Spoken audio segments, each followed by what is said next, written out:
Learners welcome to the channel science with Pinky. आज की class में हम बहुत इंपॉर्टेंट सेल ऑर्गेनेली डिस्कस करेंगे जो है माइटोकॉन्ड्रिया, जिसे हम the power house of the cell है वो भी बोल देते हैं। आगे बढ़ने से पहले चैनल को लाइक करें, शेयर करें एंड सब्सक्राइब करें। तो जो माइटोकॉन्ड्रिया है उसे हम वाइटल सेल ऑर्गेनेली भी बोल देते हैं। वाइटल का मतलब है यहाँ पे इम्पोर्टेंट, ठीक है। तो ये इम्पोर्टेंट क्यों है? क्योंकि ये क्या होता है, सेल का पावर हाउस होता है। पावर हाउस का मतलब है कि ये क्या प्रोड्यूस करता है, एनर्जी है वो प्रोड्यूस करता है। जो भी सेल के अंदर एक्टिविटीज़ हो रही है, हमारी बॉडी के अंदर एक्टिविटीज़ हो रही हैं, उनको रिक्वायरमेंट होती है एनर्जी की। तो वो एनर्जी कौन प्रोड्यूस करता है? माइटोकॉन्ड्रिया है वो प्रोड्यूस करता है। किस फॉर्म में प्रोड्यूस करता है? एटीपी की फॉर्म में। इसकी फुल फॉर्म क्या है? एडिनोसाइन ट्राइफॉस्फेट, ठीक है। और किस प्रोसेस के दौरान करता है? सेलुलर रेस्पिरेशन के दौरान है ये प्रोड्यूस करता है। देखो सेलुलर रेस्पिरेशन के दौरान क्या होता है कि आपका जैसे ग्लूकोज है वो क्या करेगा, ऑक्सीजन की हेल्प से क्या प्रोड्यूस करता है? Carbon dioxide plus water plus energy है वो प्रोड्यूस है वो करता है, ठीक है। तो इस प्रोसेस के दौरान क्या होता है कि ग्लूकोज का ब्रेक डाउन हुआ इन प्रेजेंस ऑफ ऑक्सीजन और उसने क्या प्रोड्यूस किया? Carbon dioxide. हमारी बॉडी से रेस्पिरेशन के थ्रू बाहर चला जाता है H2 और साथ में एनर्जी, और इस एनर्जी का यूज़ हम करेंगे हमारी वेरियस एक्टिविटीज़ के लिए, ठीक है। सकते हैं कि जो माइटोकॉन्ड्रिया है उसकी सेल के अंदर पोजीशन है वो कहाँ पे होती है। देखो माइटोकॉन्ड्रिया यहाँ पे भी प्रेजेंट है, यहाँ पे भी प्रेजेंट है, यहाँ पे भी प्रेजेंट है। मतलब जो साइटोप्लाज्म है उसके अंदर है वो कहीं पे भी प्रेजेंट हो सकता है, मीन्स यूनिफॉर्मली डिस्ट्रीब्यूटेड नहीं है। और कौन से एरिया में वो ज़्यादा पाया जाएगा? जहाँ पे एनर्जी की डिमांड है वो ज़्यादा है, उस एरिया के अंदर जो माइटोकॉन्ड्रिया है वो मैक्सिमम नंबर के अंदर है वो पाया जाता है। तो इसका नंबर भी वेरी करता है सेल टू सेल। जैसे मसल सेल्स होते हैं उसके अंदर हमारे पास 100 to 1000 माइटोकॉन्ड्रिया हैं वो मिलते हैं। जो लीवर सेल्स है उसमें 1000 से 2000 के बीच में माइटोकॉन्ड्रिया मिलते हैं। और जो स्पर्म होते हैं उसमें जो मिड पीस होता है आपका, मीन्स जो फ्लैजेलम होता है स्पर्म का, वहाँ पे ये पाए जाते हैं। तो जैसे मसल सेल्स हैं वो मसल सेल्स के अंदर कहाँ पे पाया जाता है? अराउंड मायोफाइब्रिल्स है वो पाया जाता है, ठीक है। नर्व सेल के अंदर वो कहाँ पे पाया जाता है? साइनेप्सिस और एक्सोन के पास है वो पाया जाता है। किडनी सेल्स के अंदर कहाँ पाया जाता है? जहाँ पे एक्टिव ट्रांसपोर्ट साइट है वो होती है वहाँ पे ज़्यादा पाया जाता है। स्पर्म सेल के अंदर क्या होता है? फ्लैजेलम के अराउंड है वो पाया जाता है ताकि उसकी मोटिलिटी है वो हो सके, ठीक है। उसके बाद जो माइटोकॉन्ड्रियल मेम्ब्रेन है उसका स्ट्रक्चर क्या है? माइटोकॉन्ड्रिया का स्ट्रक्चर है तो जो माइटोकॉन्ड्रियल मेम्ब्रेन है वो क्या है? डबल मेम्ब्रेन है। और इसकी शेप कैसी है? सिलिंड्रिकल है और ओवल शेप भी हो सकता है। और इसकी लेंथ कितनी होती है? 0.5 से 10 माइक्रोमीटर तक हो सकती है। तो ये डबल मेम्ब्रेन स्ट्रक्चर है। तो डबल मेम्ब्रेन में एक आपकी आउटर मेम्ब्रेन होएगी, एक आपकी इनर मेम्ब्रेन होएगी। जो आउटर मेम्ब्रेन है, जो ये आपकी आउटर मेम्ब्रेन है, ये क्या है? आपकी स्मूथ है, ठीक है। Permeable to small molecules, means कुछ स्मॉल मॉलिक्यूल्स ही अंदर जा सकते हैं। और इसके अंदर क्या होता है कि कोई भी मेम्ब्रेन है उसके ऊपर ट्रांसपोर्ट प्रोटीन है वो प्रेजेंट होते हैं। और ये इसका स्ट्रक्चर कैसा है? जैसा आपका न्यूक्लियर एनवलप का स्ट्रक्चर था जो हम लास्ट क्लासेस में डिस्कस कर चुके हैं, उसके सिमिलर है। और जो इनर मेम्ब्रेन है ये हमारी क्या हो जाएगी? इनर मेम्ब्रेन है वो हो जाएगी, ठीक है। जो ये वाली है वो हमारी क्या है? इनर मेम्ब्रेन है। तो ये क्या होती है? हाईली फोल्डेड होती है। देखो आप देख सकते हैं डायग्राम के अंदर कि ये जो इनर मेम्ब्रेन है ये आपकी क्या है? हाईली फोल्डेड होती है, ठीक है। और जो इम्परमिएबल होती है, मीन्स ये सारे सब्सटेंसेस को अंदर नहीं जाने देती। और इसके अंदर क्या होता है? ETC, electron transport chain complex होते हैं। इसके बारे में हम एक स्पेशल वीडियो बनाएंगे। सरफेस एरिया इंक्रीज, देखो ये फोल्ड हो रही है, ठीक है, फोल्ड हो रही है। तो जो सरफेस एरिया है आपका वो एक तो देखो ये स्ट्रेट है, एक तो ये लेंथ है, और एक आपका जो एरिया है इतने में सरफेस फोल्ड होने की वजह से जो सरफेस एरिया इंक्रीज़ हो रहा है। तो जितना ज़्यादा सरफेस एरिया होएगा उतनी ज़्यादा ATP की सिंथेसिस है, एनर्जी की सिंथेसिस है वो होएगी। तो इनर कंपार्टमेंट में क्या आता है?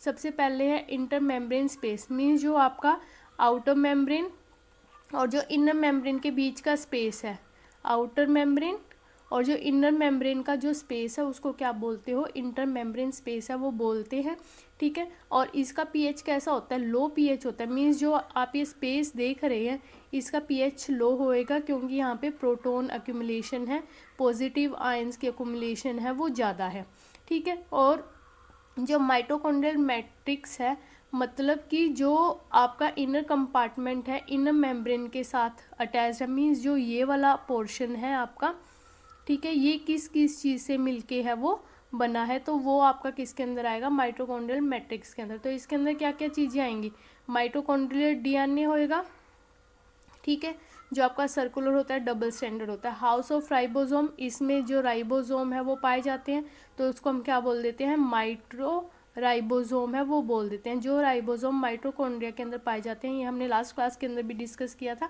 और contain enzyme for Krebs cycle, ये बहुत इंपॉर्टेंट साइकिल है जिसमें आपका ग्लूकोज है वो ब्रेक डाउन होता है इन वेरियस स्टेप, और एटीपी एडीपी ये प्रोड्यूस करता है। तो ये एक साइकिल है, इसको भी हम अलग से डिस्कस करेंगे। की स्ट्रक्चरल फीचर्स, की स्ट्रक्चर फीचर्स के अंदर क्या है कि इसके अंदर जो क्रिस्टे है वो प्रेजेंट है, मतलब जो ये फोल्ड लाइक स्ट्रक्चर है, ठीक है, इसको हम क्या बोल देते हैं, क्रिस्टे है वो बोल देते हैं। और इसका मेन काम क्या है कि जो सरफेस एरिया है उसको इंक्रीज करना। आप अब इसमें देख सकते हैं कि जो आपका माइटोकॉन्ड्रिया है, जब इसका ये इलेक्ट्रोस्कोपिक माइक्रोस्कोपिक व्यू देखेंगे तो उसमें क्या आएगा, F0 F1 ATPase enzyme type के प्रोटीन मिलते हैं। इस प्रोटीन की शेप है ये होती है ग्लोबुलर टाइप, और इसका F0 पोर्शन जो टेल लाइक स्ट्रक्चर है वो F0, और जो F1 पोर्शन है वो उसका ग्लोबुलर स्ट्रक्चर है वो प्रेजेंट रहेगा, ठीक है। उसके बाद है आपका माइटोकॉन्ड्रियल डीएनए, इसके अंदर कितने टाइप के बेस पेयर्स प्रेजेंट है, 1600 बेस पेयर्स अगर ह्यूमन माइटोकॉन्ड्रिया है तो उसके अंदर ये प्रेजेंट है। और इसके खुद के राइबोसोम्स प्रेजेंट होते हैं जिसको हम क्या बोलते हैं, माइटोराइबोसोम्स हैं वो बोलते हैं। तो इसके फंक्शंस क्या क्या हैं, जो माइटोकॉन्ड्रिया है उसके फंक्शन क्या है, देखो प्राइमरी फंक्शन तो सबसे मेन फंक्शन उसका क्या है, एटीपी प्रोडक्शन। एटीपी प्रोडक्शन में क्या होगा, आपका ग्लूकोज है, ग्लूकोज किस में ब्रेक डाउन होगा, CO2 में, H2O में, और साथ में वहाँ से आपका क्या बनेगा, एनर्जी है वो बनेगा, ठीक है। नेक्स्ट है आपका ऑक्सीडेटिव फॉस्फोफोराइलेशन, मीन्स ये आपका main ATP generating process.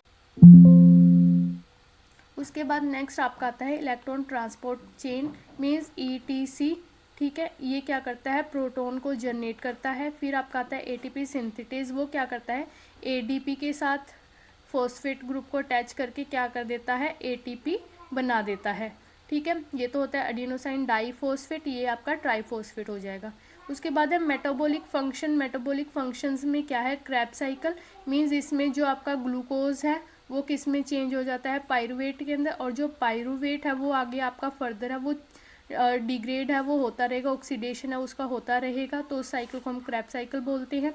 Fatty acid beta oxidation, मतलब जो फैट है उसको भी मेटाबोलाइज करने में हेल्प करता है। अमीनो एसिड मेटाबॉलिज्म, मतलब जो आपका प्रोटीन है उसके भी ब्रेकडाउन में हेल्प करता है। स्टेरॉइड सिंथेसिस, मतलब जो आपका कोलेस्ट्रोल है और जो और हार्मोन प्रोडक्शन है उसके लिए भी इम्पोर्टेंट रोल है वो प्ले करता है। ये तो थे आपके प्राइमरी फंक्शन और मेटाबॉलिक फंक्शन। अब बात आती है रेगुलेटरी फंक्शन की। रेगुलेटरी फंक्शन का मतलब है कि जो आपका सेल फंक्शनिंग है उसको रेगुलेट करके रखता है। तो इसमें फर्स्ट है आपका कैल्शियम होम्योस्टेसिस, मतलब जो आपका कैल्शियम आयन की जितनी रिक्वायरमेंट है उतना वो स्टोर करता है, और जहाँ पे रिक्वायरमेंट है उतना वहाँ पे रिलीज़ करता है, ठीक है। हीट प्रोडक्शन, आप फैट का ऑक्सीडेशन हो रहा है तो वहाँ से क्या होएगा, हीट का प्रोडक्शन है वो होएगा, ठीक है। सेल सिग्नलिंग के अंदर क्या है कि जो रिएक्टिव ऑक्सीजन स्पीसीज़ है ROS है उनका प्रोडक्शन होएगा। पीएच रेगुलेशन में क्या है कि जो सेल का एसिड बेस बैलेंस है, पीएच है, उसको मेंटेन करके रखता है। सेल डेथ रेगुलेशन, तो जो माइटोकॉन्ड्रिया है वो इम्पोर्टेंट रोल प्ले करता है, जैसे आपका लाइसोसोम था वो सेल डेथ को रेगुलेट करता है, सेम आपका जो माइटोकॉन्ड्रिया है वो भी सेल डेथ को रेगुलेट करेगा, ठीक है। अडोप्टोसिस इनिशिएशन, मतलब जो सेल की डेथ का प्रोग्राम है उसको कौन स्टार्ट करता है, माइटोकॉन्ड्रिया है वो स्टार्ट करता है। और ये क्या करता है, जो सेल का फेट है, मीन सेल जिएगा या उसकी डेथ होएगी, तो वो कौन डिसाइड करेगा, mitochondrial, on the basis of cells activity. अगर सेल है वो उसने एक्टिविटी करना बंद कर दिया है तो जो आपका माइटोकॉन्ड्रिया है वो सेल की डेथ को प्रोग्राम करेगा, ठीक है। और सेम यही चीज़ की जो प्रोग्राम डेथ है उसको क्या करता है, ट्रिगर है वो करता है। तो ये था आज का हमारा टॉपिक माइटोकॉन्ड्रिया, जिसके अंदर हमने पढ़ा structure of the mitochondria and different function of the mitochondria. Hopefully आपको समझ में आया होगा। अगर सेशन अच्छा लगा हो तो चैनल को लाइक करें, शेयर करें एंड सब्सक्राइब करें। Thank you.